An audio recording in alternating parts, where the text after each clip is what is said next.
गोरिया कके ऐसन सिंगार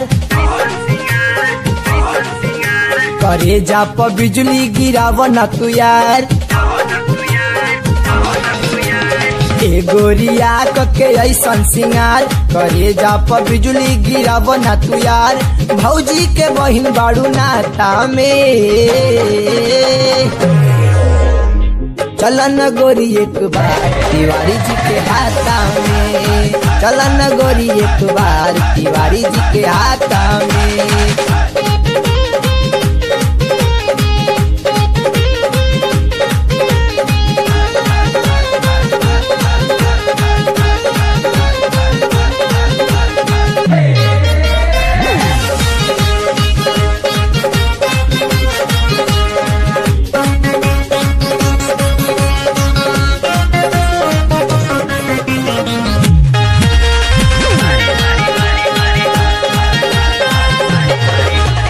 पहिरेलू जब तू धानी धानी चूड़िया तो लागेलू रसवा मौसमी के।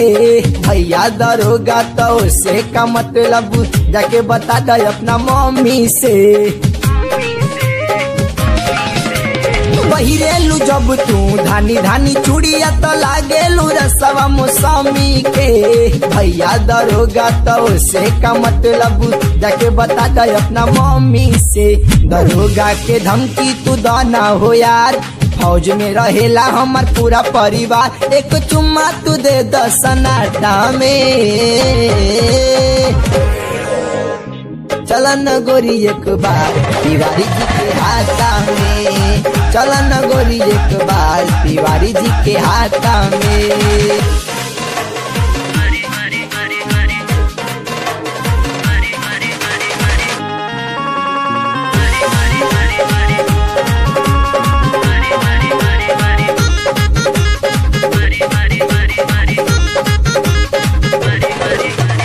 आवेलू जब तू भौजी के संगवा तो सूट सलवार चमकावेलू। मारेलू जब तू मुस्की जवनिया अखिए से तीर तू चलावेलू। आवेलू जब तू भौजी के संगवा तो सूट सलवार चमकावेलू। मारेलू जब तू मुस्की जवनिया अखिए से तीर तू चलावेलू। एगो सलाह मल तू हो मान हो जा ए गोरी मोरा ऊपर मेहरबान। एगो सलाह मल तू हो मान हो जा ए गोरी मोरा ऊपर मेहरबान। काहे डाला तारू हमरा के घाटा में। चलन गोरी एक बार तिवारी जी के हाथा में। चलन गोरी एक बार तिवारी जी के हाथा में।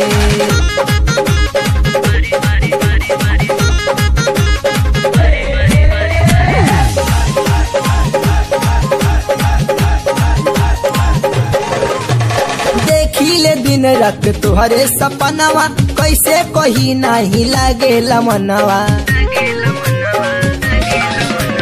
देखिले दिन रात तुहरे सपनवा कैसे कही नहीं लागेला मनवा। हमरा के सैया बनला ए गोरी हमरा में कौन बाटे कमी।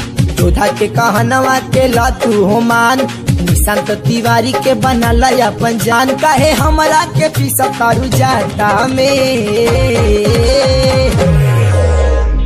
चलन गोरी एक बार तिवारी जी के हाथा में।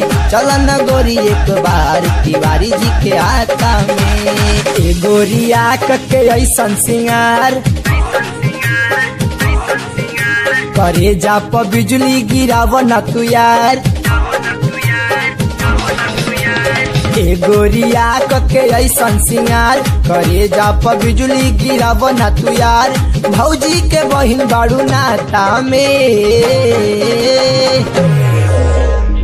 चलन गोरी एक बार तिवारी जी के हाथा में। चलन गोरी।